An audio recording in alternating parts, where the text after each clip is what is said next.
Ok, vamos lá.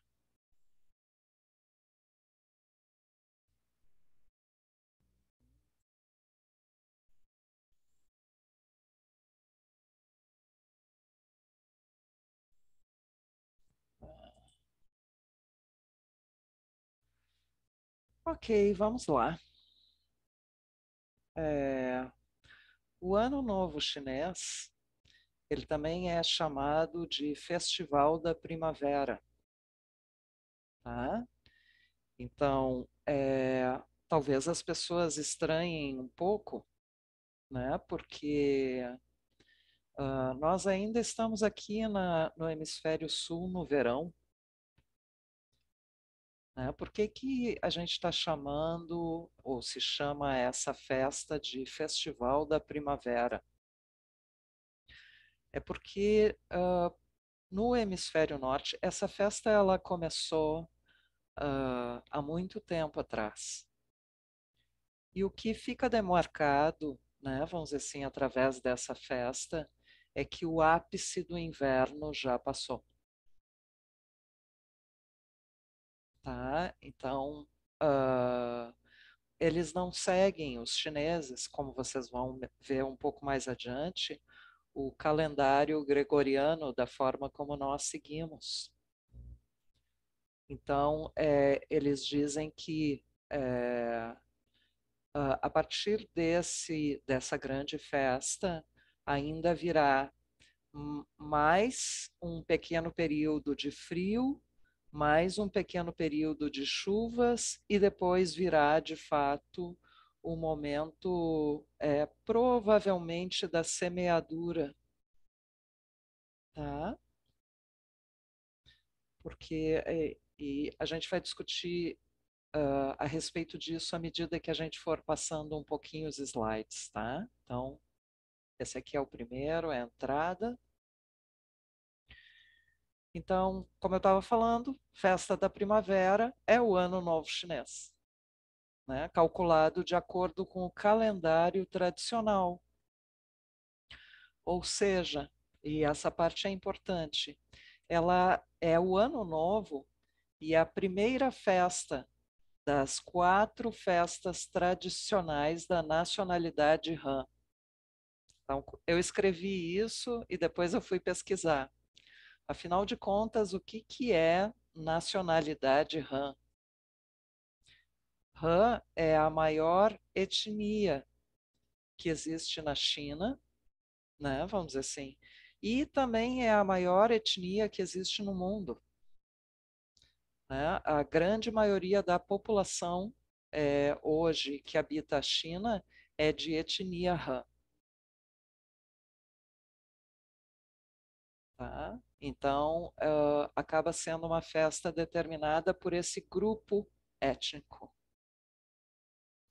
Então, desde a dinastia Ming, as festas de Ano Novo só terminam após o 15º dia do primeiro mês lunar, quando acontece o Festival das Lanternas. Então, a princípio, é uma festa que inicia numa lua nova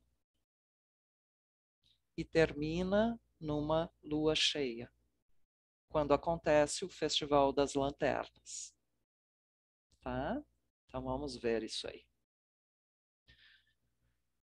O calendário chinês é lunisolar, né? Ele mistura as questões do ciclo solar também com as questões do ciclo lunar. Cada ano possui 12 lunações, 12 ciclos completos, acarretando em um total de 354 dias. Para não se perder a sincronia com o ciclo solar, é acrescentado um mês aproximadamente a cada 3 anos. Dessa forma, não se perde a sincronia nem com o ciclo solar, nem com o lunar. Por isso, considera-se que o calendário chinês é lunisolar. Tá? Então, como é calculado? Né? Porque aqui, né, vamos dizer assim, no Ocidente, Ano Novo para nós é no dia 31 de dezembro. É sempre nesse dia, tá? E o Ano Novo Chinês, que se iniciou, né, esse ano, na última terça-feira, dia 4. Não, não foi dia 4. Que dia foi? Foi dia. Terça-feira última foi dia 2? Primero, Primeiro? 1 de febrero. Primeiro, tá? Então, o Ano Novo Chinês, ele varia a data todos os anos, porque ele depende da possibilidade desse cálculo, tá? No sentido de uma lua nova que vai se estabelecer mais ou menos entre final de janeiro e final de fevereiro, tá? Então, os primeiros calendários chineses, eles foram determinados por astrometria, tá? Em uma técnica denominada eclíptica. Então, a Terra ou o lugar da onde as pessoas observam configura-se o centro e as pessoas calculam, né? Vamos dizer assim, como está como está a posição dos astros, tendo a Terra e até mesmo a esfera, a abóboda celeste, como uma forma de medida, né? Hoje eu estou falando para pessoas que, na sua maioria, moram no hemisfério sul, né? Então, vamos dizer o seguinte, né? Uh, no inverno, o Sol passa ao norte, ele está inclinado ao norte. E no verão, né, vamos dizer assim, ele passa como se fosse uma linha central pelas nossas cabeças. Então, a medida que se pode fazer, né? Então, algumas pessoas vão medir, por exemplo, pela hora que o sol nasce e pela hora que o sol se põe. Então, o ápice do inverno vai dizer respeito à possibilidade de os dias serem mais curtos e as noites serem mais longas, né? E no verão, os dias são mais longos e as noites são mais curtas, né? De uma certa forma, através dessa questão tanto do horário quanto da inclinação, que a gente pode observar através das sombras, né, das sombras que o Sol faz através dos objetos. Então, quanto mais o Sol estiver inclinado, né, mais sombra ele vai fazer. Isso é uma métrica eclíptica, ok?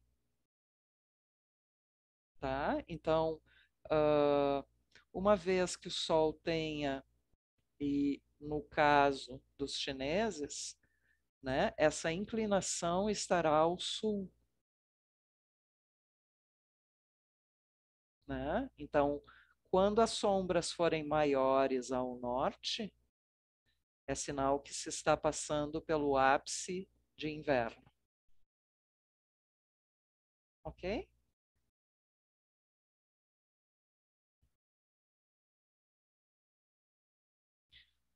A festa da primavera originou-se em antigos rituais pagãos a fim de obter boas colheitas. Então, né, hoje o pessoal que está, uma parte do pessoal que está me acompanhando aqui, né, é o pessoal que já conhece da mitologia grega, né? Então, os chineses, nesse sentido, também não eram diferentes dos ocidentais, no sentido de pedirem aos deuses, né? Vamos dizer assim, na medida em que eles não tinham um determinado controle sobre as chuvas, sobre o tempo, sobre a temperatura. Então, a possibilidade, né, vamos dizer assim, de se solicitar aos deuses a fartura, né, vamos dizer assim, as boas colheitas, a boa semeadura, a saúde para toda a família, a possibilidade de que as pessoas sobrevivam ao inverno, tá? Então, com a evolução do tempo, esse ritual, né, essa celebração, acabou se tornando uma grande festa nacional. Tá? Então, coloquei embaixo uma pequena foto como uma demonstração, né, dessas mesas ritualísticas, né, em solicitação aos deuses. Tá? Então, para que as pessoas tenham uma determinada ideia, né, muitas vezes eu abro livros de história que dizem a civilização grega é a mais antiga, né? Então, aqui eu vou mostrar para vocês que a escrita ocidental, né, ou a escrita grega, ou a organização da sociedade, até mesmo a descoberta da função do homem, né, vamos dizer assim, como partícipe da geração de crianças, aconteceu no Ocidente aqui, tá? Mais ou menos século sétimo antes de Cristo, né?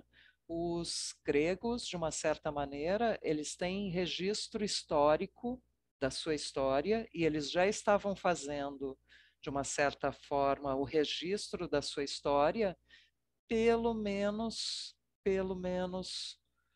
uns 1.500 anos antes, tá? Então, quando se iniciaram por aqui, né, os rituais lá da mitologia grega que se chamam mistérios de Eleusis, ou seja, quando os ocidentais estão descobrindo a agricultura, os chineses eles já estão fazendo o registro da sua própria história de forma escrita, tá? Então eu coloquei esse quadro, né, para que a gente tivesse uma determinada ideia de que a história dessa festa ela é bem mais antiga, inclusive, do que os mitos gregos e do que a escrita ocidental e até mesmo o registro temporal, tá? Então vamos ver aqui, vou mudar isso aqui de lugar. Oi, esperei um pouquinho, minha tela apagou aqui. Então, como lenda do Ano Novo Chinês, né, na véspera de Ano Novo, uma besta chamada Nian, ou Xi, aparecerá. E essa besta, ela vai de casa em casa para comer pessoas, tá? Então, eu já conhecia essa lenda, né? Mas eu fui atrás de alguns vídeos que contassem a história, né, dessa lenda, e eu encontrei algumas coisas bem interessantes, o que me fez concluir a respeito do significado dessa besta. Então, o significado dessa besta é que é o seguinte: eles estão passando por um período muito difícil de inverno no sentido de não ter domínio do que está acontecendo, né? Vamos dizer assim, uh, existe o frio, existe a vegetação que está morrendo, as pessoas estão adoecendo, os animais estão falecendo, né? As pessoas estão se deprimindo, e isso tudo, as coisas ruins e os sentimentos ruins que as pessoas podem ter num ápice de inverno, chama-se Nian, né? Tudo, absolutamente tudo, né? Hoje em dia né, os chineses fazem algumas ironias, né, entre aspas, a besta Nian. Né? Então, Nian pode significar absolutamente tudo de negativo. Né? Como eu disse, pode ser doença, podem ser doenças de inverno, pode ser depressão, né? É, e eu cheguei a ver, né, entre as propagandas, né, que eu achei muito engraçado. Eles diziam, por exemplo, numa propaganda do Listerine, que é o enxaguatório bucal, né, que Nian poderia ser o mau hálito, né? Então, Nian, ele pode, ele pode também, numa outra propaganda, perseguir as pessoas, elas fogem de carro, elas passam no pedágio porque elas têm tag, mas Nian não consegue passar porque não tem tag. Né? Então, é tudo de ruim ou de negativo, né? Vamos dizer assim, é representado por Nian, tá? Mas, embora seja. Num outro conto que eu achei muito bonito, né? Existe uma criança que está andando pelo vilarejo, enquanto os mais velhos estão solicitando que todos vão para casa, porque pode aparecer Nian, né? E ela encontra um filhote de Nian, né? No vilarejo. Né? E quando os mais velhos descobrem, né, que essa criança está brincando, né, tanto com o Nian filhote quanto o Nian adulto, né, elas ficam apavoradas, começam a gritar e explodir fogos de artifício. Então o Nian foge, né? Esse Nian grande e o Nian pequeno, seu filhote, fogem para as montanhas, né? E quando chegam nas montanhas, eles se olham felizes, porque afinal de contas eles tinham conseguido fazer com que os humanos iniciassem a festa. Eles tinham conseguido fazer com que os humanos soltassem os fogos de artifício, gritassem, colocassem vermelho, né? Então, embora seja feroz, Nian tem medo de vermelho, de barulho e de fogo, né? Porque o fogo, o barulho, né, e o vermelho, de alguma forma, vão espantar a depressão, elas vão espantar a tristeza, né? Elas vão mexer com a energia, ok? Adorei essa parte do Nian. Passar para cá agora, peraí.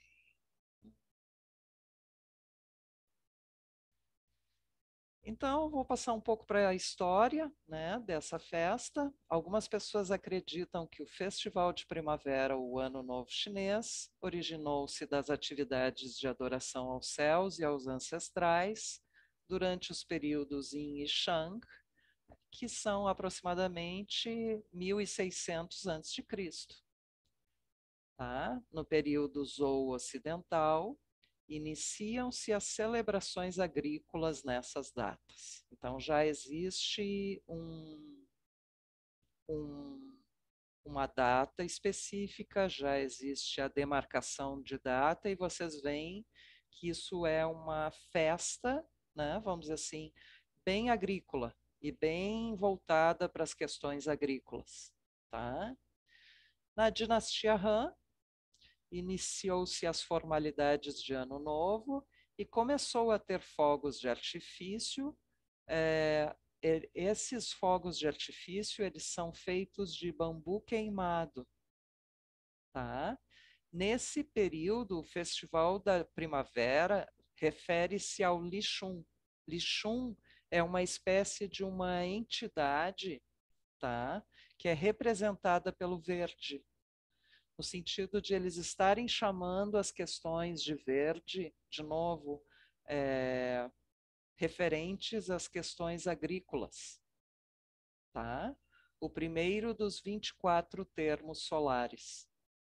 Então, provavelmente em cada termo solar existe uma determinada divindade diferente, né, que é evocada. tá? Nas dinastias Wei e Jing, se consolidaram os fogos de artifício da forma como a gente conhece, feitos de pólvora, tá? E aqui eu coloquei um asterisco, tá? Porque eu fiz essa pesquisa em um site em mandarim e eles falam a respeito de uma mudança de idade das pessoas. Provavelmente a partir dessa data, 220 depois de Cristo, começou a haver um costume das pessoas fazerem aniversário durante o festival da primavera. Então, como se as pessoas não tivessem a sua data de aniversário particular. Todas elas mudam de idade a partir do Ano Novo Chinês. Ok? Vamos adiante. Então, na dinastia Tang, foram inseridos uma semana de feriado e um mês de férias para os estudantes e professores. Também foi instituído um evento cerimonial chamado a Reunião da Grande Corte, onde, além das formalidades, os funcionários da corte prestam contas dos eventos regionais, tá? Então aqui começam a questão dos feriados, porque vocês vão notar que à medida em que as datas vêm avançando, uh, começa uma grande dificuldade e há, às vezes, até mesmo um determinado combate, né, por conta do Estado, porque são períodos em que absolutamente todas as pessoas começam a viajar. E todas as pessoas dentro da população da China, né? Então, aqui no Rio Grande do Sul, a gente sabe o que acontece quando chega o Natal e o Ano Novo, e todos os porto-alegrenses decidem ir para a praia, né, por exemplo, ou decidem voltar da praia, em que absolutamente todas as estradas ficam congestionadas. Agora, vocês devem imaginar o que acontece num lugar onde a população representa mais ou menos 8 vezes mais, né, a população brasileira. Né? E absolutamente todas as pessoas decidem viajar, fazer feriado, né? Vamos dizer assim, telefonar para os seus pais, né? Absolutamente tudo congestiona. E às vezes isso pode trazer determinadas dificuldades de administração estatal, tá? Então, perto Disculpa, Georgia. à vontade. Sí, fiqué pensando, tentando relacionar con as épocas mais ocidentais do feudalismo, e fiquei pensando como seria o relacionamento de trabalho Sim, nessa época, para exatamente. que eles criaram o feriado, Sim, não? sim. Né? Mais tarde, né? Agora, atualmente, por exemplo, o comércio fecha durante 6 dias. Ele só abre o comércio no 6º dia depois do Ano Novo. E aí vocês devem pensar em meios de transporte, hospitais, mercado, farmácia, tudo isso. Tá? Então, já devemos aos chinos os fogos, os aniversários e os feriados.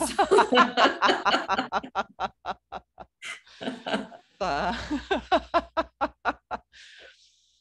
Depois eu vou explicar para vocês o que eu escrevi aqui. Perto de 960 depois de Cristo, começaram a usar dísticos, tá? Eu vou explicar o que são dísticos. Então, o primeiro dístico estava escrito: Opinião pública para o Ano Novo, enfeites vermelhos para o festival. Vou seguir. Na dinastia Song, começaram a usar fogos de artifício de pólvora. Aqui está a pólvora, ok? O alimento básico da véspera de Ano Novo é o roto, que é uma sopa de macarrão enrolado à mão. Começam os costumes, né? Começam a se determinar os costumes. Então, após a Revolução de 1911, né, o então presidente, o governante principal, tentou abolir o Festival da Primavera e definir o Ano Novo de acordo com o calendário gregoriano, mas as suas determinações não foram aceitas pela população.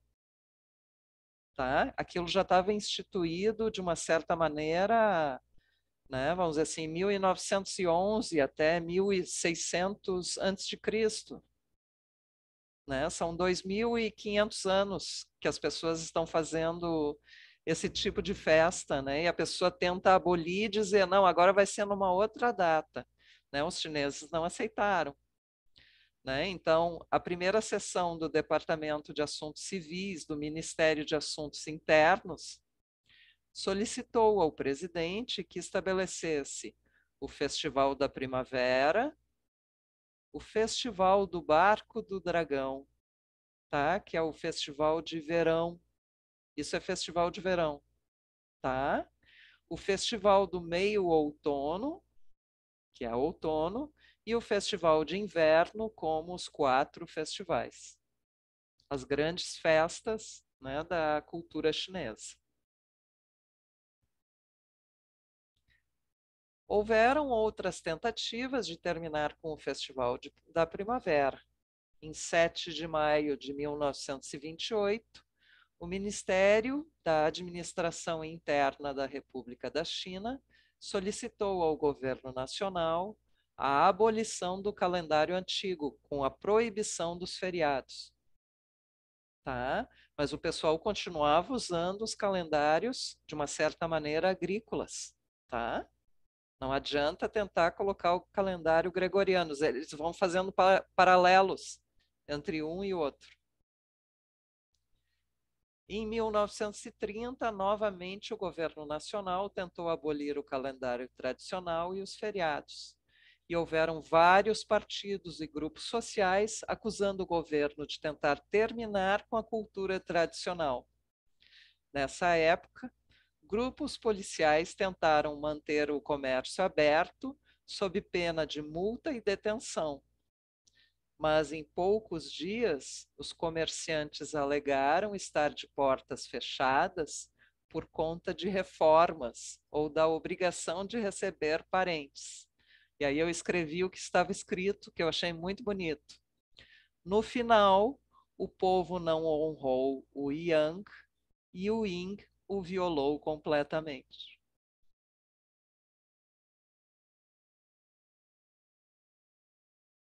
Então, de forma jocosa, né, de uma certa maneira, o povo continuou mantendo os seus feriados.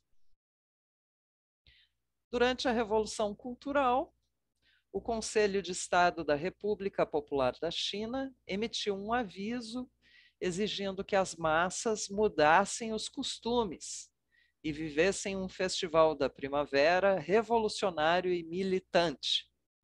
As pessoas não deveriam parar de trabalhar e o festival era considerado como um dos 4 velhos, que é muito característico, né, da Revolução Cultural. Então, os 4 velhos são as velhas ideias, a velha cultura, os velhos costumes e os velhos hábitos. Como essa determinação dos 4 velhos foi uma coisa muito generalista, né? As pessoas acabaram entendendo essa orientação de forma muito diversa umas das outras, né? Então, foi uma determinada época onde houveram, de uma certa maneira, muitos assassinatos na China, principalmente na área de Cantão, né, que é uma área que fica, é um estado que fica próximo do estado, que fica próxima da ilha de Hong Kong, ao sul da China, né? Porque provavelmente, e aí vocês vão lembrar daquelas aulas de geografia no colégio, né? Que é a área da China que recebe, que tem aquele fenômeno que se chama monções, né? Que provavelmente ocorre mais ou menos entre abril e setembro do nosso ano, tá? Então, vamos dizer assim, é uma área da China, a área mais agrícola que existe de toda a China.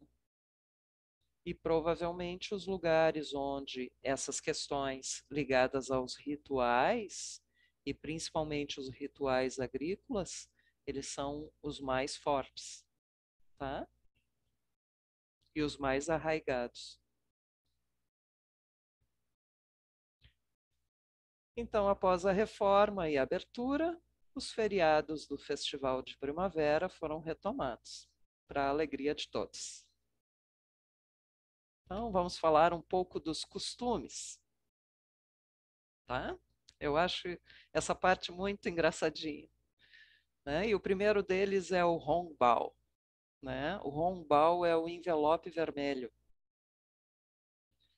Então, é costume, durante o Festival da Primavera, os mais velhos darem presentes, que vai ser por dinheiro, à geração mais jovem, colocados em envelopes vermelhos, tá? O valor que vai nesses envelopes, ele vai de 100 a 10 mil yuans, e é importante que seja um número par, tá? Isso vai dar mais ou menos, eu não tenho certeza se é 64, né?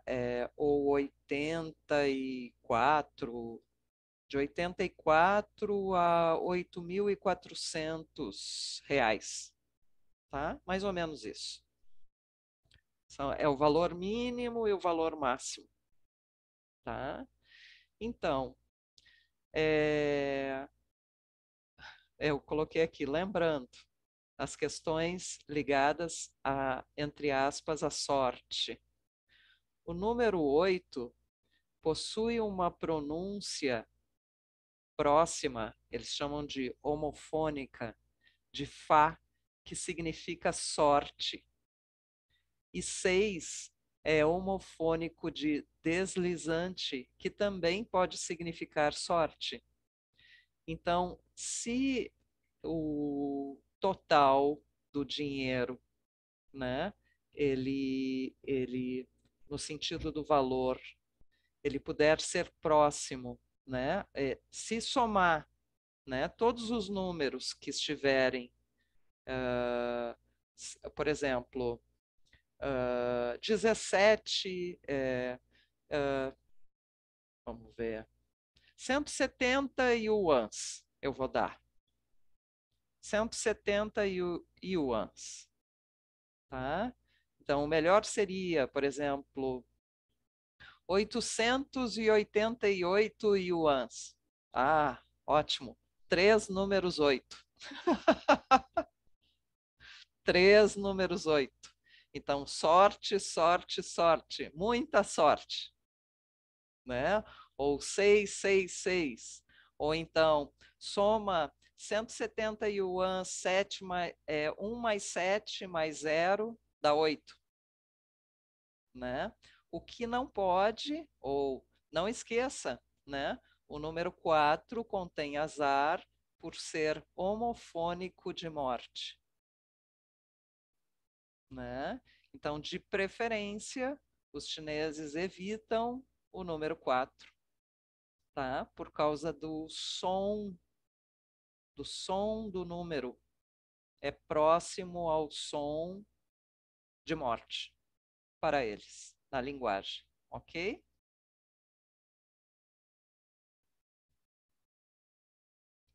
Pode também troca de presentes? Pode, tá? Então, os presentes comuns incluem frutas, doces, biscoitos e chocolates. Isso são presentes entre as pessoas que são familiares e pode ser também entre os vizinhos, tá? Ou as pessoas próximas, pessoas amigas, tá valendo, ok? Mas o que que não pode? Alguns presentes são considerados tabus, tá? Então, relógios, a palavra que designa relógio é também homônimo, é próximo de uma palavra para enviar o fim. Enviar o fim, né? Então, relógio não pode, né? Chapéus verdes podem significar a infidelidade de uma esposa. Sapatos também é homônimo para mal. Peras quer dizer, dá para dar frutas, né? Pode dar maçãs, que é homônimo de paz, né? Pode dar bananas, né? Mas não pode dar peras, que é homônimo para infidelidade, né? Os lenços significam separação. O guarda-chuva é homônimo para dispersão. E como aqui no Ocidente, os objetos pontiagudos, como tesouras ou facas, simbolizam relacionamentos rompidos. Tá? O que se deve vestir no Ano Novo Chinês? As roupas usadas durante o Ano Novo Chinês são principalmente de cores vermelhas ou outras cores brilhantes, porque acredita-se que afastam os maus espíritos. Diferentemente e oposto ao Ocidente, o branco é associado à morte ou aos rituais fúnebres, tá? Então não se deve usar branco, né, nem preto, junto ao Ano Novo Chinês, tá? Também é costume usar roupas novas da cabeça aos pés, simbolizando o que é novo. Então, atenção isso para o branco, tá? Branco não. O que o branco simboliza para nós de paz, de novo, né? Para eles é a morte. Né? Vocês vão ver os rituais fúnebres todos ligados ao branco, tá? Aqui eu coloquei a foto de um painel, né? Um painel colocado ao fundo de uma parede, que é vendido na China para que eles façam os retratos de família. Então, é costume, anualmente, eles fazerem o retrato de família. E é uma importante cerimônia reunir os parentes para tirar esse retrato. Então, todas as pessoas se reúnem ao redor da pessoa mais velha e só essa pessoa fica sentada ao centro.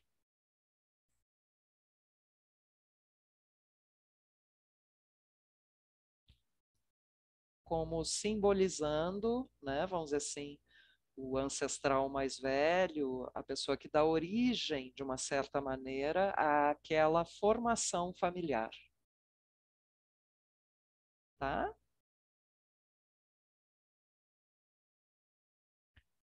Então, o que comer no Festival da Primavera? Né? É interessante observar que os costumes são diferentes. Então, dependendo da região em que se está da China, a China é um país continental que nem o Brasil. Né? Então, no norte se comem coisas muito diferentes do que se come no sul, tá? Mas alguns alimentos são dignos de nota pelo seu significado. O arroz é alguma coisa presente em toda a cultura, tá? Chinesa, como algo que simboliza a fartura, no sentido de ser abundante, né? Ele é pequeno e abundante. Sempre que se for servir alguém à mesa, né, dentro dos costumes chineses, a primeira coisa que se serve é o arroz, né, para significar que se está desejando fartura àquela pessoa, tá? Então, os bolinhos de arroz significa aumentando ano a ano, tá? E muitas vezes, e vocês vão observar, eles aqui no Ocidente a gente representa o ouro em barras, né? Tu vai pensar no ouro ou na representação do ouro em barras. E lá eles representam o ouro em uma espécie de uma. Tem um formato de barca, como se fosse uma pequena barca. Vocês vão ver isso às vezes em algum desenho, né? Então, é a representação que eles têm do ouro, tá? Então, fazendo bolinhos em forma de lingotes, como se fossem essas pequenas barquinhas, né? Então, trará riqueza, né? Os famosos rolinhos primavera. Quem é que já não comeu, né, em restaurante chinês? É a chegada da alegria. O peixe, né, é homofônico de mais do que todos os anos. E o rabanete, auspiciosidade, saiu, e harmonia, tá? Em muitos outros lugares se vai fazer o mingau laba, que também é um mingau feito uh, de arroz. Então, o mingau laba é o preparado pelo cozimento lento do arroz, que pode ser arroz glutinoso, aveia, milho, etc. Com feijão, que pode ser soja, feijão mungo, feijão roxo, etc. Castanha seca, que pode ser castanha, amêndoa, amendoim, etc. Tofu e carne. Sementes de melão, sementes de lótus, pinhões, tâmara, açúcar e outras frutas em conserva são adicionadas para dar mais sabores. Quando pronto, é levado à mesa para ser apreciado com familiares e amigos. Pela forte simbologia, pela crença eminente, amigos, familiares, os que foram presenteados, deixam um pouquinho de mingau, uma quantidade simbólica no prato, para simbolizar e atrair prosperidade no próximo ano. Nas regiões rurais, a simbologia remeteria a uma boa colheita. Então é que nem aquela história, né, que as pessoas dizem, vou dar um pouco da bebida para o santo, né, vamos dizer assim. É também deixar um pouquinho do mingau, né, no prato. Tá? A tradição budista equipara o mingau com longa vida e boa sorte. Agora vamos ver os arranjos florais. Ai, voltei. Ah, depois eu tiro aqui. Então, decoração floral, tá? Então, os diferentes tipos de flores também estão presentes. Vocês vão ver aqui na foto que eu coloquei. Aqui também existem dísticos, tá? Que é o que eu vou falar mais tarde. Então, a flor de pêssego simboliza a boa sorte. A laranjinha, auspiciosidade, tá? Assim como também as laranjas. Os narcisos simbolizam a riqueza, o bambu é um símbolo de ascensão. Vocês já viram o tal de salgueiro de prata? Não. É uma planta que eles têm, né, vamos dizer assim, de folha translúcida. muito bonita. Parece uma joia, né? As folhas batem, parece e deve ter aqui no Ocidente os sinos, né, de vento que ficam batendo uns nos outros, que a gente vê de pedra, né? É, lá é feito das folhas desse salgueiro de prata, né, que simboliza riqueza e honra. O girassol simboliza um bom ano, a berinjela significa saúde e os lírios, o bem-estar, tá? Então, os arranjos florais, eles também são muito importantes para compor o cenário desse Ano Novo Chinês. Então, chegamos nos dísticos.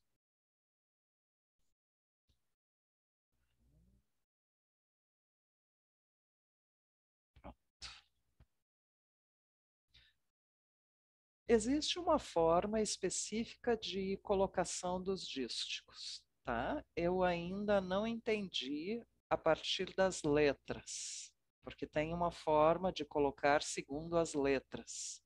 Geralmente o que acontece é que as pessoas também imprimem nos dísticos, nessa parte de baixo, onde está escrito o logo, tá? Eles imprimem aqui um menino e uma menina, tá? Então, o menino deve ser colocado à esquerda e a menina deve ser colocada à direita, né? Fora isso, também existe um dístico na parte de cima e esses aqui que são chamados de fu, tá? Então, alguns exemplos de dísticos, tá? Dísticos, eles não são frases colocadas ao acaso. Elas precisam ter uma conjugação de uma parte com a outra, uma conjugação poética de alguma forma, tá? Então, uh, nesses exemplos, né?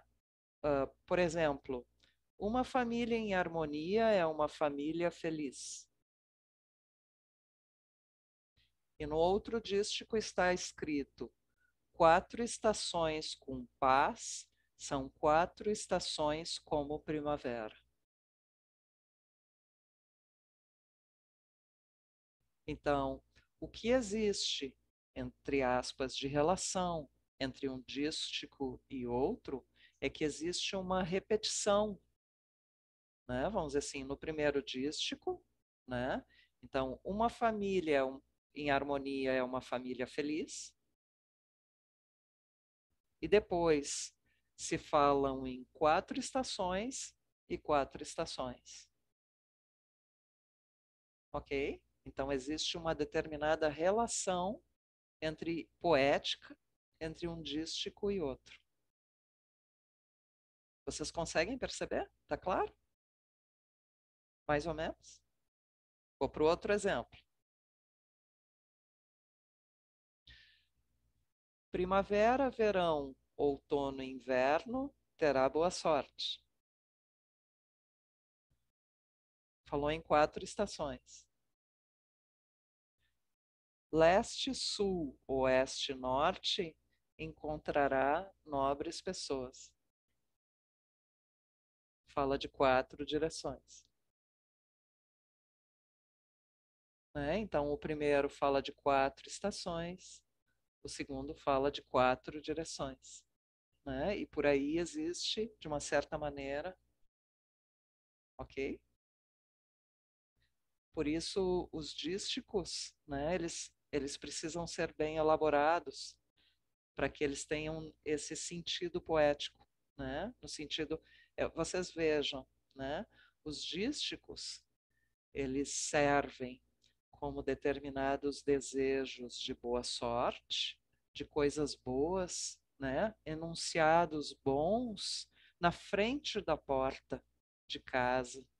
Mas vocês vejam que pelas cores, e eu acho isso tão bonito, eles também eles também servem para espantar Nian, a besta Nian. Então, quando o Nian se aproximar dessa porta, da forma como eu estou mostrando para vocês, ela verá muito vermelho. Então, ela não vai entrar nessa casa. Além disso, está recheada de coisas boas, né? Esse dístico central, da porta central, que significa Fu, ele também é um desejo de todo tipo de bênção, né, que a pessoa possa imaginar. São bênçãos, são alegrias, boa sorte, né? Então são muitas coisas positivas, né, com as quais a besta Nian não pode, né, não consegue. A depressão, a tristeza, né, o azar, né, ele não consegue conviver com coisas boas. Ok?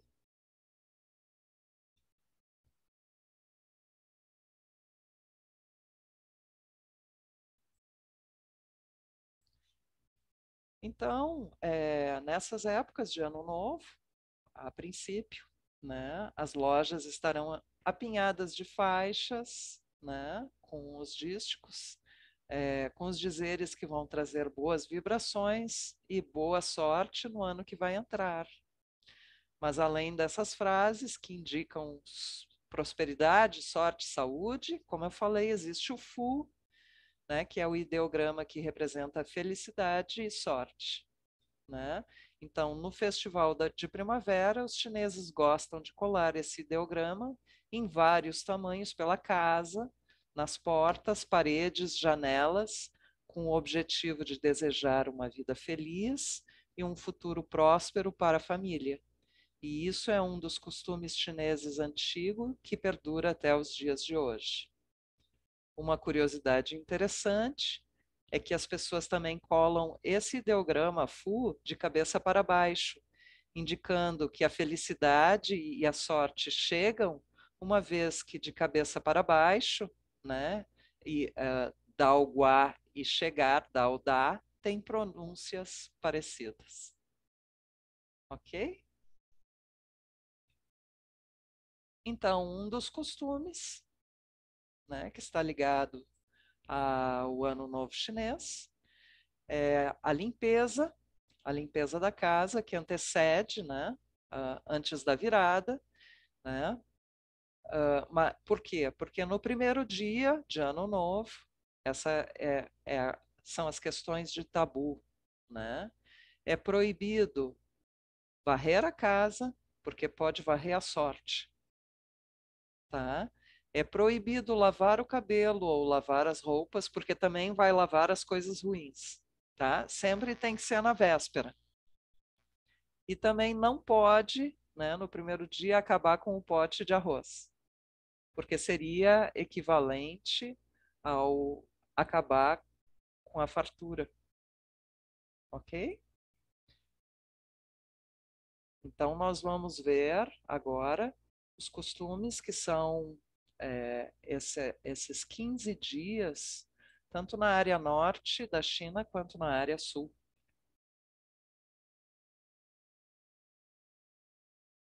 Tá? Então, na região sul, na véspera de Ano Novo, existe um jantar com rolinho primavera, bolinhos de ovos e bolos úmidos. Né? Uma das questões é que eles também acreditam que os envelopes vermelhos deixados embaixo do travesseiro durante 7 dias trará mais riqueza. Tá?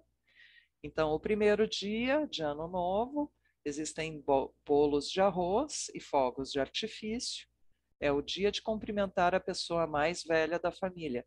Lembrando que o sul da China é a área também mais quente, tá? Ela é mais quente do que o norte.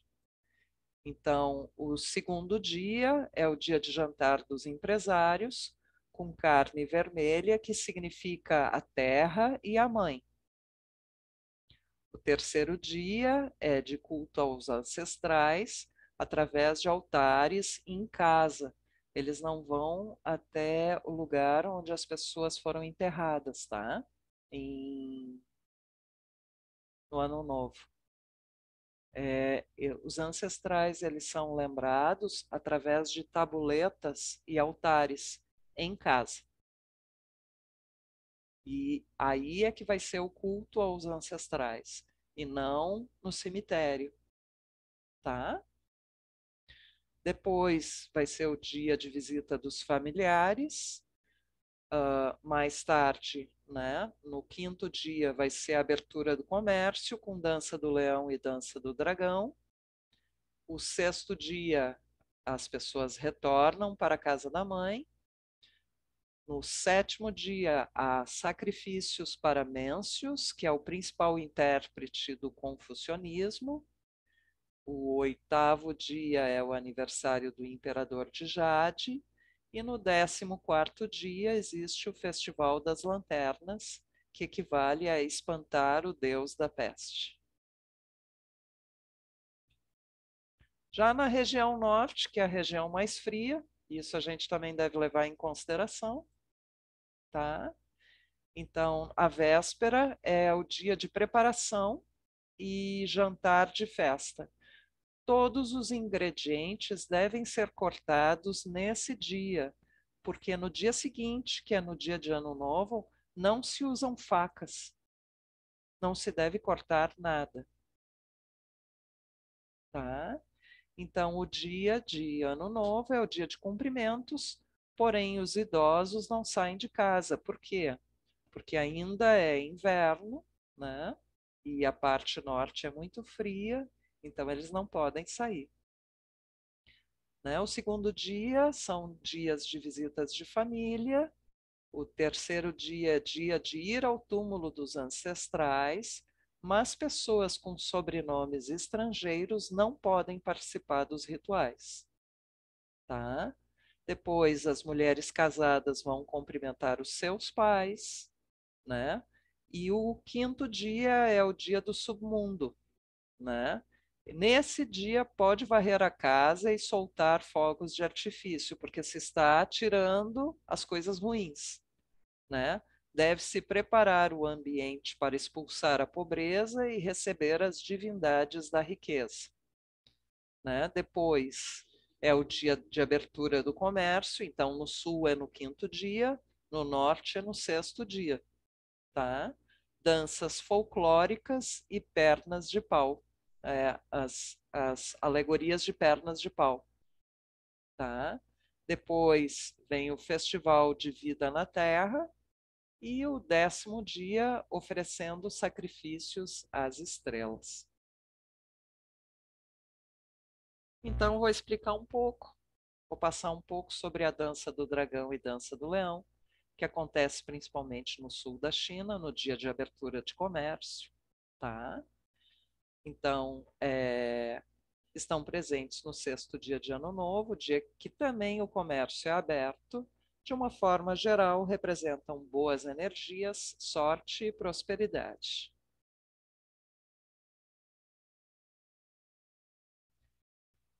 O dragão foi um dos 4 animais sagrados convocados por Panku, o deus criador, para participarem na criação do mundo.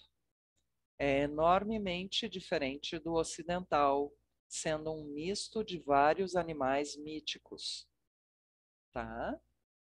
Então representa a energia do fogo, que destrói, mas permite o nascimento do novo, a transformação. Simboliza a sabedoria e o poder do império. O dragão chinês tem sido, por muito tempo, um símbolo poderoso do poder auspicioso no folclore e na arte chinesas. Os dragões chineses controlam a água nas nações de agricultura irrigada. Pode-se arriscar dizer que o dragão também simboliza a energia de um modo geral.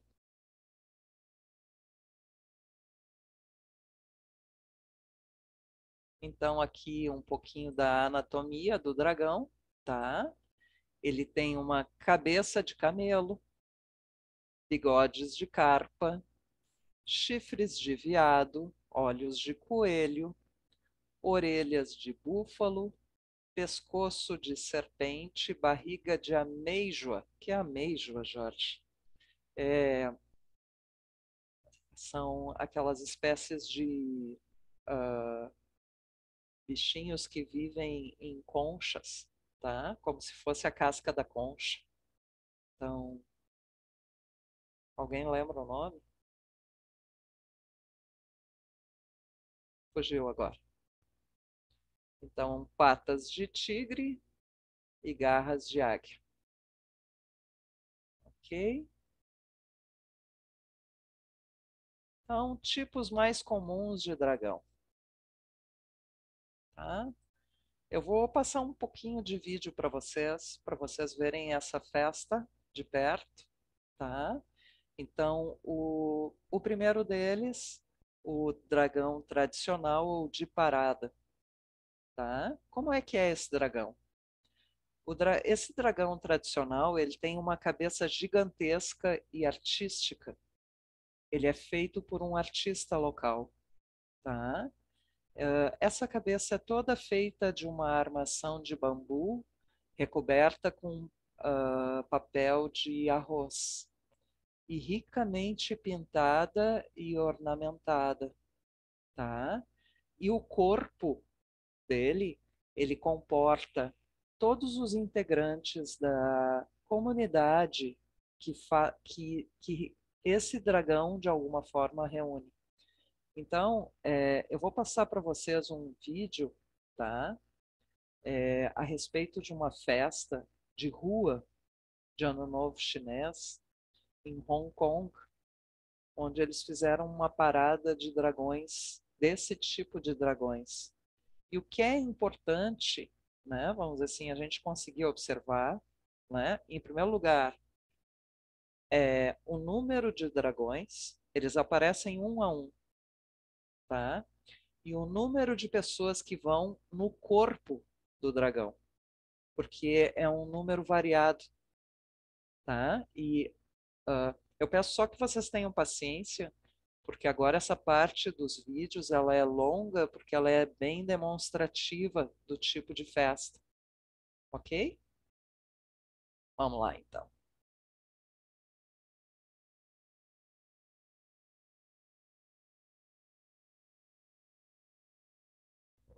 Vou ter uma propaganda antes.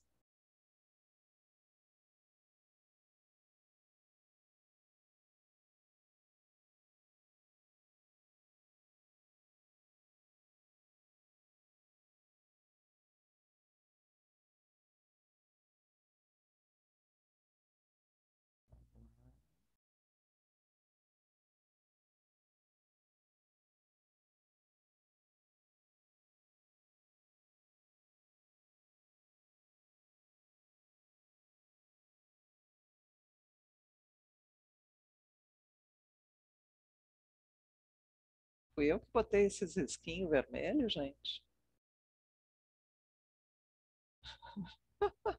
Apareceram.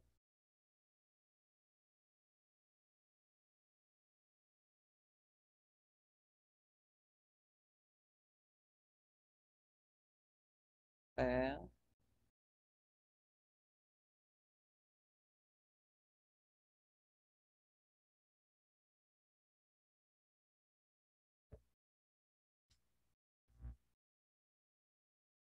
Vocês conseguem visualizar?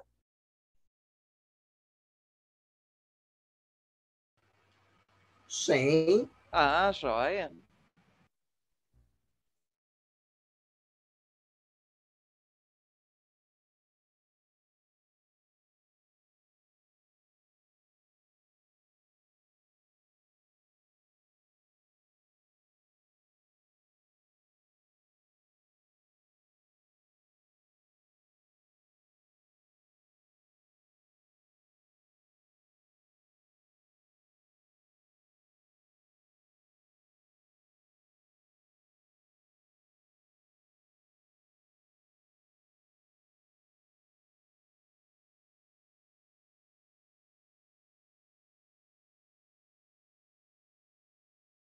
O dragão persegue a pérola, tá?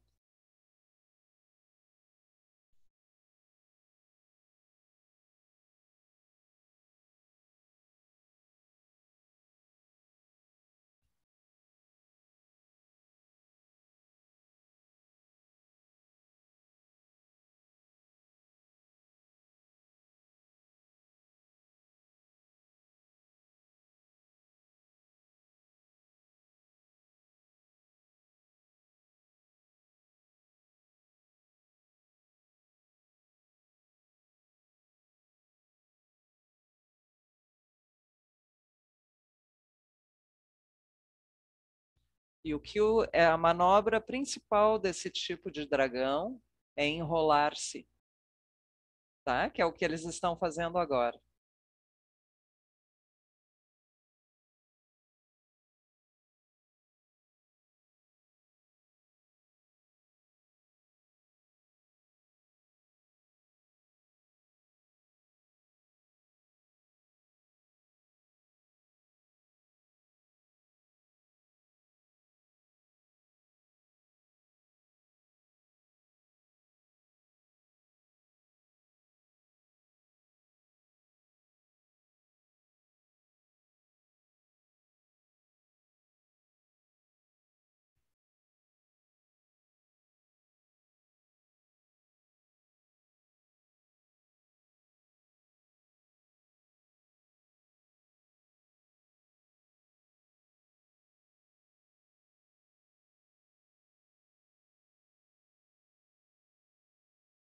É muito bonito porque ele caminha como uma grande nuvem por cima das ondas de pessoas.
Outro dragão.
As pessoas querem tocar no dragão porque tocar no dragão dá sorte, tá?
Ah, ok.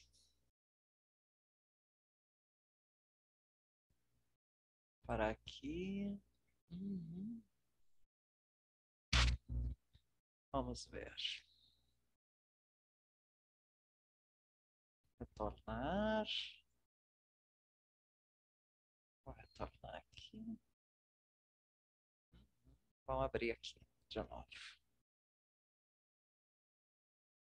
Tá tranquilo para vocês? Eu não tenho como voltar aqui. Essa.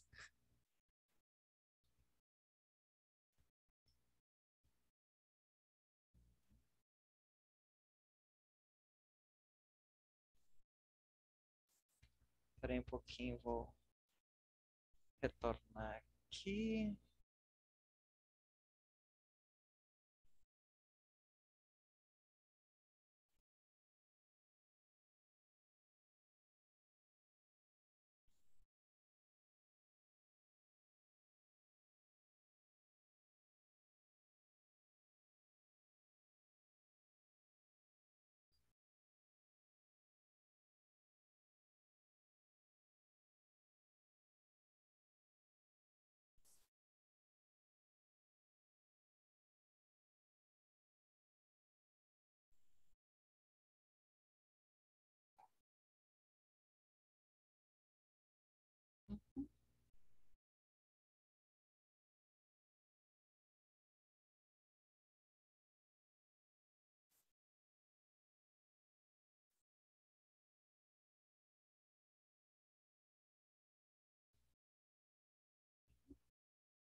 Ok.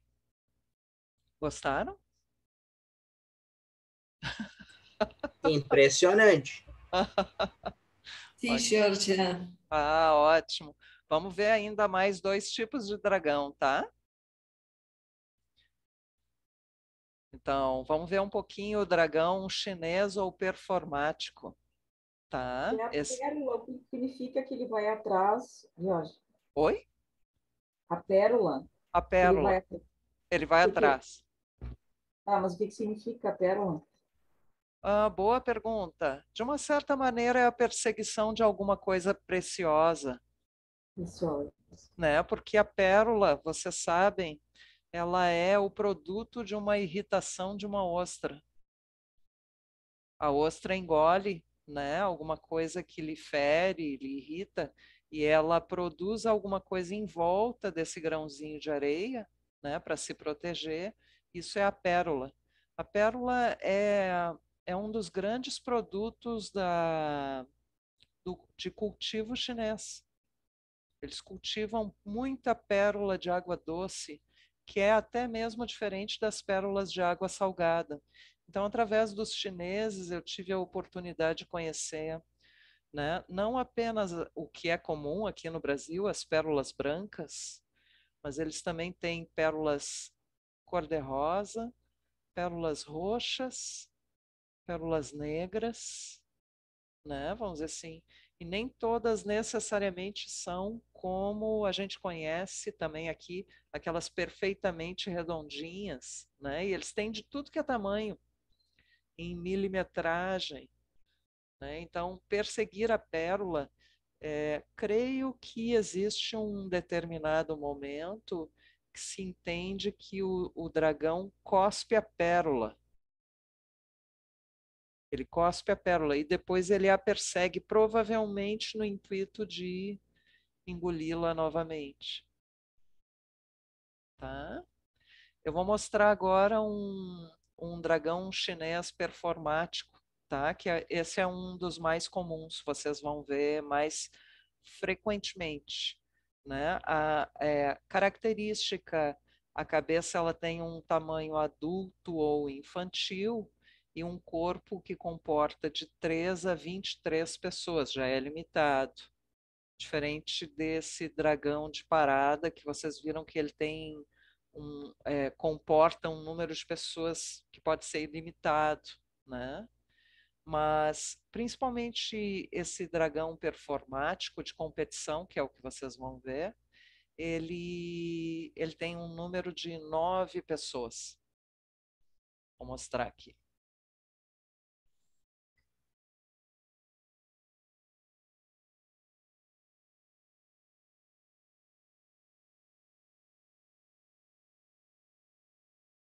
E o que é importante, né, vamos dizer assim, nessas demonstrações desse tipo de dragão, são essas acrobacias que os participantes também fazem.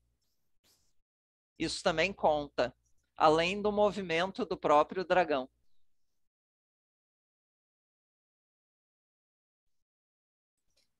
Giorgia, uma pergunta. Os movimentos têm a ver com os movimentos do Tai Chi, do Kung Fu? Os movimentos de dragão, eles representam muito, por exemplo, os ideogramas chineses. Aham. E eles querem demonstrar nessa categoria, como eu disse, tanto a habilidade em fazer isso, quanto uma habilidade acrobática, né, dos participantes. Ó,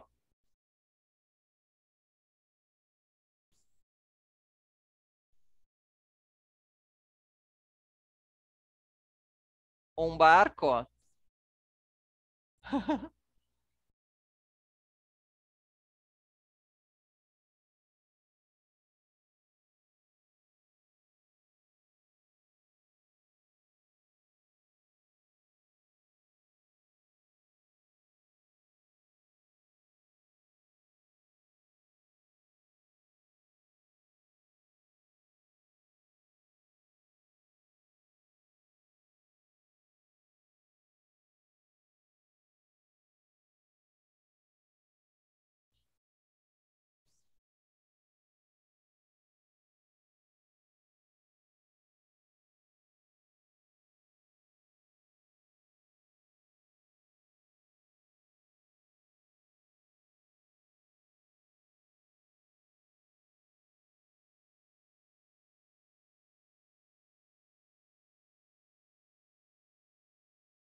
Ok, vamos ver o último?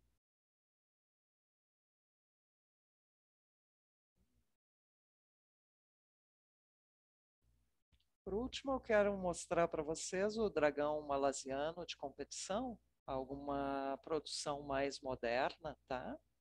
De cabeça, a cabeça tem um tamanho adulto, uma fabricação artesanal e artística e um corpo que comporta 9 pessoas. Hoje em dia, essas competições elas são chamadas de dragões de luz. Vamos ver. Tem uma propaganda antes.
Ok, gente?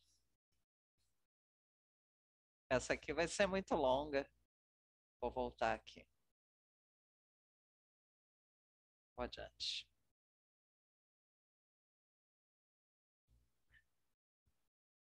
Ok, de dragão de luz para vocês? Tranquilo? Tá? Então ainda existem outros tipos de dragão, tá? Caso alguém vá para a China, ainda vai poder visualizar o dragão flor de lótus, o dragão de palha, tá? E ainda existem paradas, eu não sei exatamente aonde, a respeito do dragão de fogo, tá? Que é como se o dragão fosse um grandiosíssimo incensário, tá? Pegando fogo e ele vai fazendo parada na rua, tá? A respeito então dos leões. É a última parte da nossa apresentação. Então, em primeiro lugar, existe o leão do norte, ou de Pequim. Esse leão, ele tem um formato que é inspirado no que nós conhecemos aqui. Aqui no Ocidente existe aquela raça de cachorros que se chama pequinês. Vocês todos vão lembrar dos pequineses. Os leões do norte, eles são inspirados nos pequineses, né? Então, eles possuem uma cabeça de madeira que parece um grande capacete de madeira. E a sua pelagem, ela é feita de cauda de cavalo colorida, tá? Ele é um leão extremamente acrobático e ele representa essa brincadeira, né, de cães pequineses. Então, vamos dar uma olhadinha.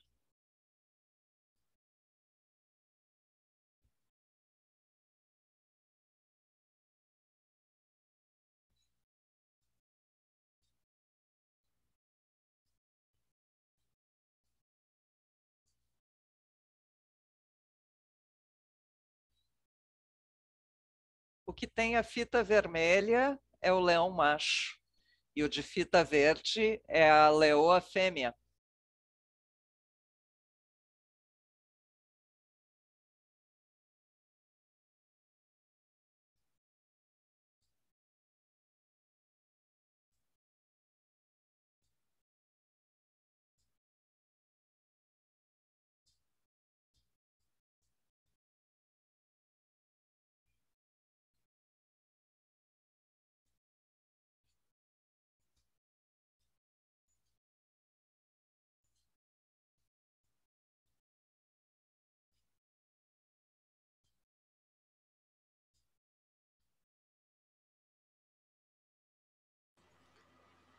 E os leões pequenos ali no fundo são uma espécie de contra-regras vestidos de leões. E únicos, né? Não são de duas pessoas. E os leões são dois, né? Olha a harmonia que tem que ter os dois, né? Sim.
Ok.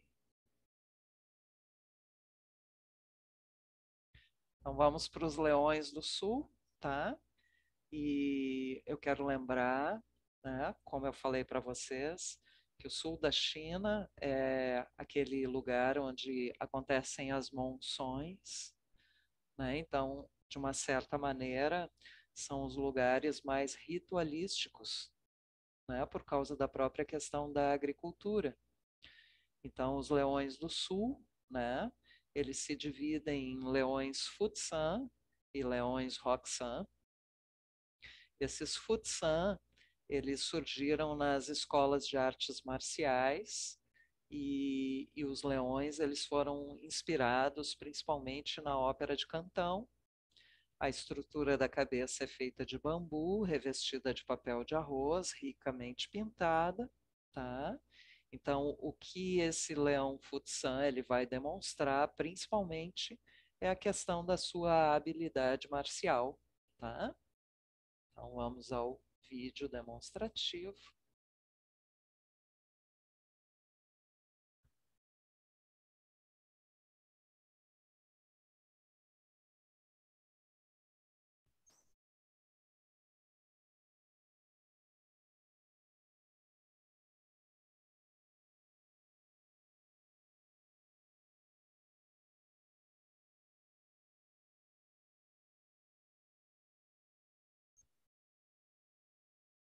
Os bolinhos de arroz.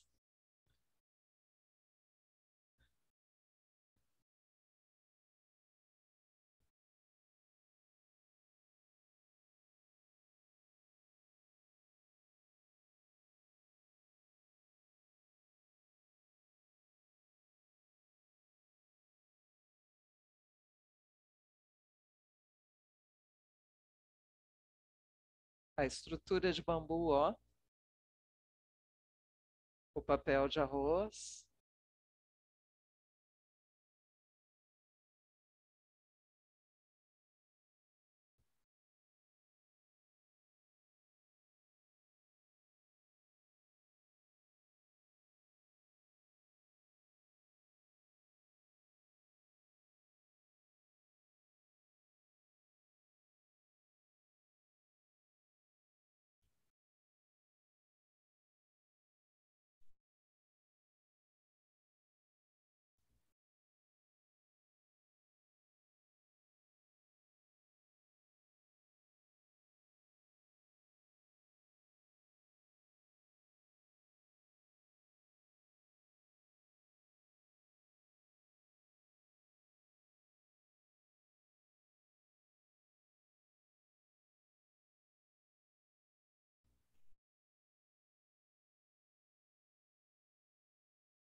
Ok.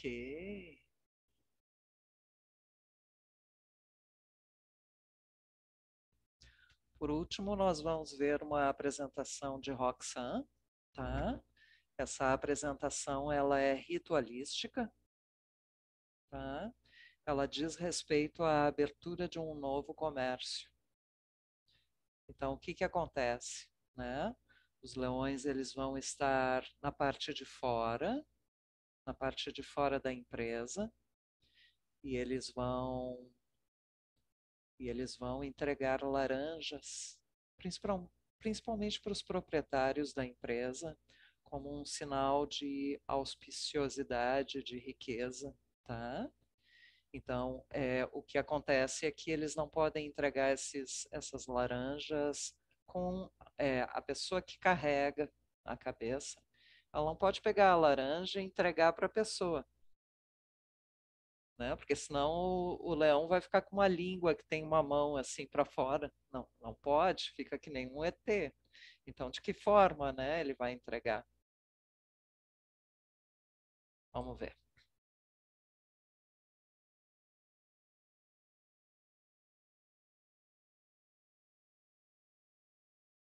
A abertura, ó, tá?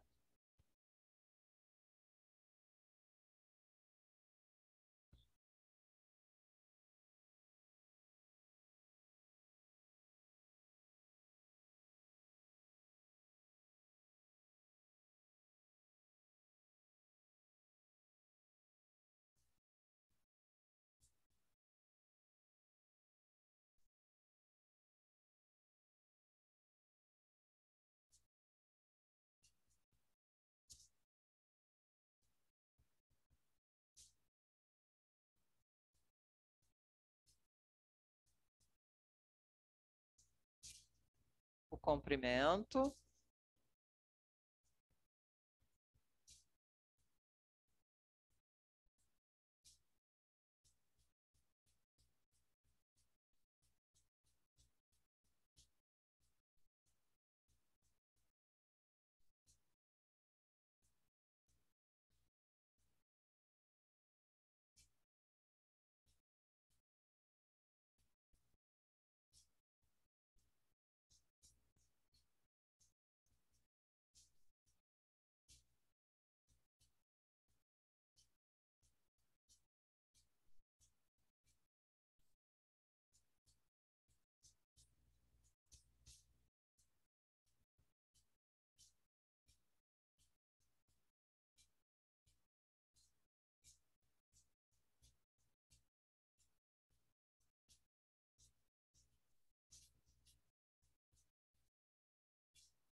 Sentiu o cheirinho da banana.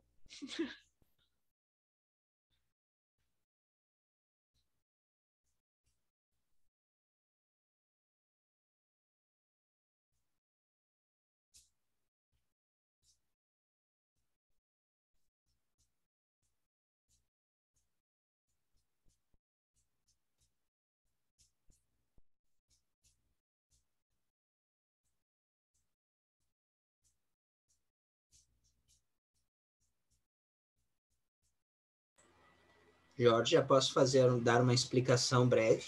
Pode. Só para vocês se situarem, né? Esse conjunto das frutas ou verduras, ok? É o que nós chamamos de arranjo, ok? Cada situação ou o conjunto das situações é um arranjo, representa um arranjo. Então, quando os leões estão a abordar essas partes diferentes, eles estão trabalhando em cima de um arranjo. É como se estivessem resolvendo um quebra-cabeças. Então, observe, os dois leões, tem leões de 3 cores, 8 leões ao total, 3 cores. O início do arranjo é resolvido pelos leões amarelos, perfeito? Agora, a finalização, que está ligada ao prato, que é a cabeça do arranjo, a oferenda principal, isso vai ser feito por um dos leões, enquanto os outros vão estar mobilizados em volta, e será nele que será feita a oferta ao dono do estabelecimento. Depois eles param, igualmente fazem a oferta, aproximam-se do estabelecimento. Normalmente, essas 3 cores representam uma determinada orientação de energias, digamos, que tu quer inspirar, ok? E aí aproximam-se do estabelecimento, cumprimentam o dono e depois entregam o arranjo ou o quebra-cabeças, dessa vez resolvido, entre aspas, significa o quebra-cabeças foi resolvido, o arranjo foi feito, tudo que era materialidade, bananas, alface, laranjas, maçãs, tudo isso é transformado na sua forma para que tenha uma aparência diferente, como se o fruto se abrisse. Então, se diz quando ele é transformado através da ação do leão, aquele objeto da terra ganha uma transformação, torna-se algo celestial. E isso é oferecido ao dono do estabelecimento, a pessoa que vai receber essa energia da terra transformada para angariar força para o seu próximo empreendimento.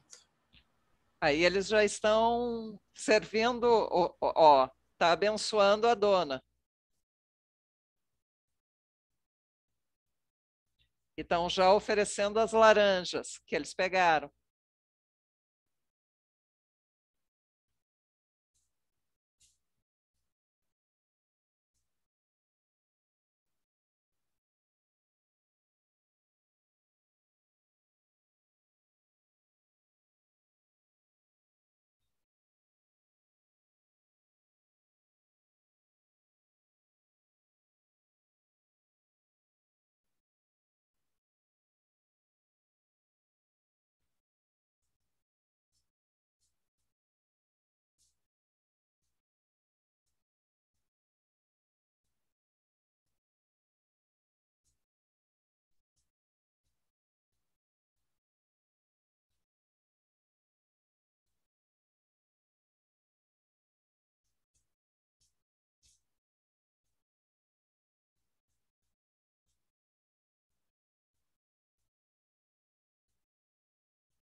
Estão jogando as laranjas, ó. Aí a pessoa do estabelecimento tem que se virar para pegar as Para pegar a laranjas no ar laranja. e cair no chão. Sim.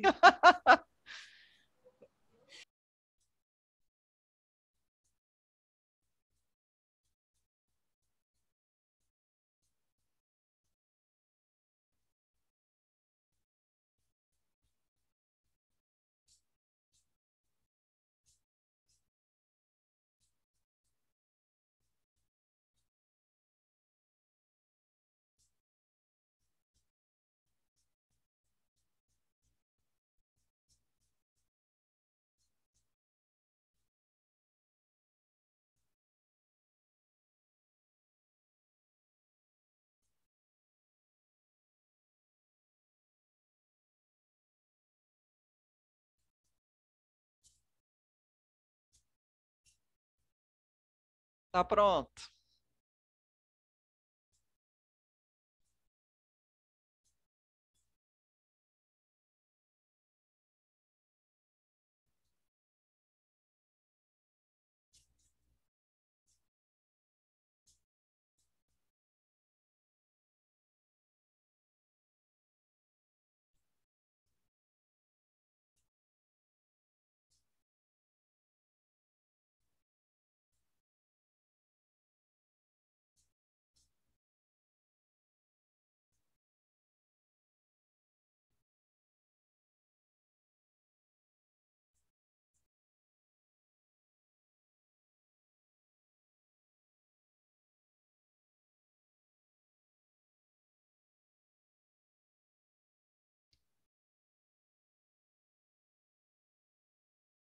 E aí vocês viram o ritual completo.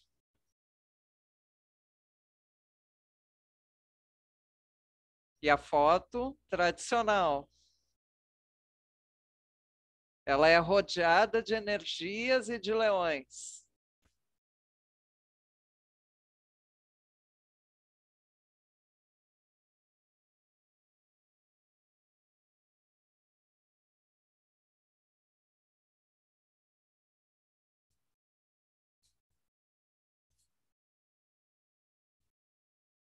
Com todos os desejos de boa sorte.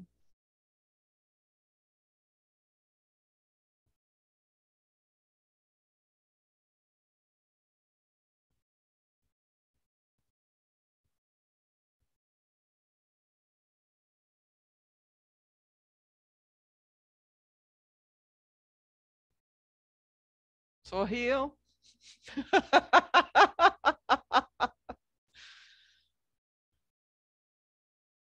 Ok. Christian, tu quer colocar mais alguma coisa?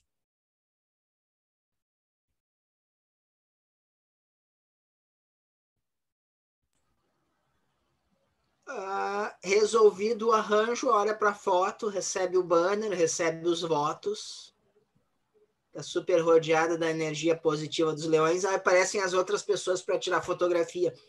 É por isso que a dança também é feita em momentos outros, como festas de casamento, aniversário, porque é algo literalmente, mesmo que seja com menos leões, é uma situação apoteótica, explicando em palavras mais fáceis para nós brasileiros. É uma situação apoteótica, não tem igual. Sim. Vou encerrar aqui o vídeo, ok? Ok.